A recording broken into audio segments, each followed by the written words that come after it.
Okay, so Meta just dropped what might be the most concrete brain-computer interface demo we've seen in months. And here's the kicker. Apparently, Meta used AI agents to help improve and solve a lot of the problems that they've faced building out this project. So today we're looking at Brain2QWERTY version 2. This is a non-invasive BCI that decodes what you're trying to type, not letter by letter, but at the word and semantic level in real time. And this is very interesting because this story has two layers.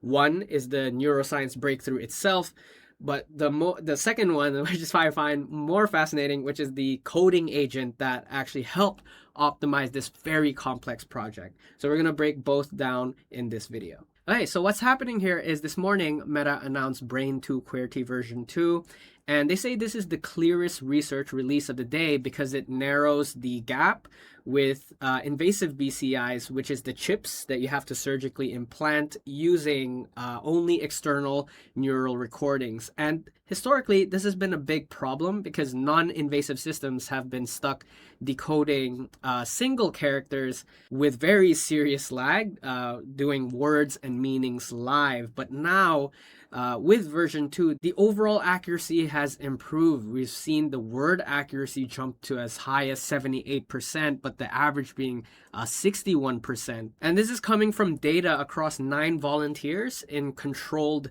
typing settings. And I want to stress that controlled settings, lab environment, this is not consumer hardware yet, but the jump from prior non-invasive results is significant enough that sentence level decoding is now practical in the lab. And the engineering stack is what actually matters here. It's not just better sensors, but it's more of how they fuse raw neural signal modeling with language modeling. Basically, the system is combining brain signals and LLM-style priors strongly enough to reconstruct sentences.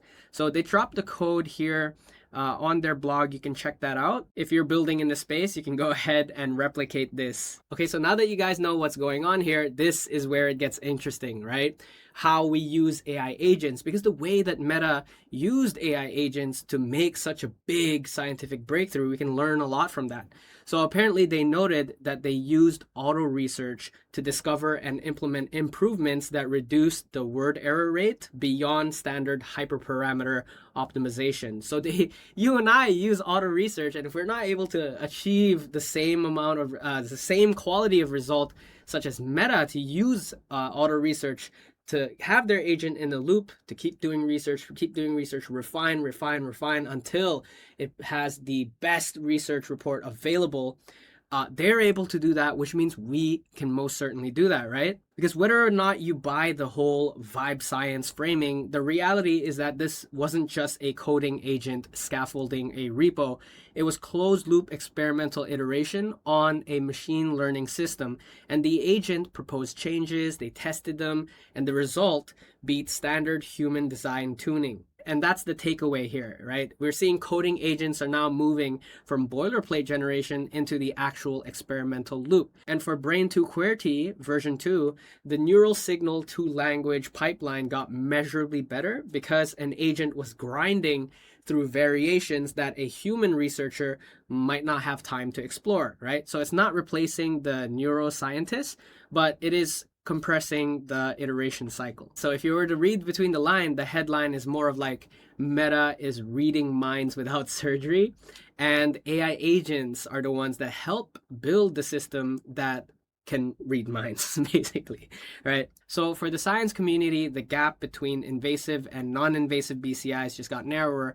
But what we can learn as agent users ourselves is from this breakthrough, we can see that the gap between human-only and agent-assisted research just got narrower too. So if you're ever struggling with AutoResearch, think about the scope, but you need large amounts of data to make the most out of AutoResearch. That's essentially what I've learned here from this news.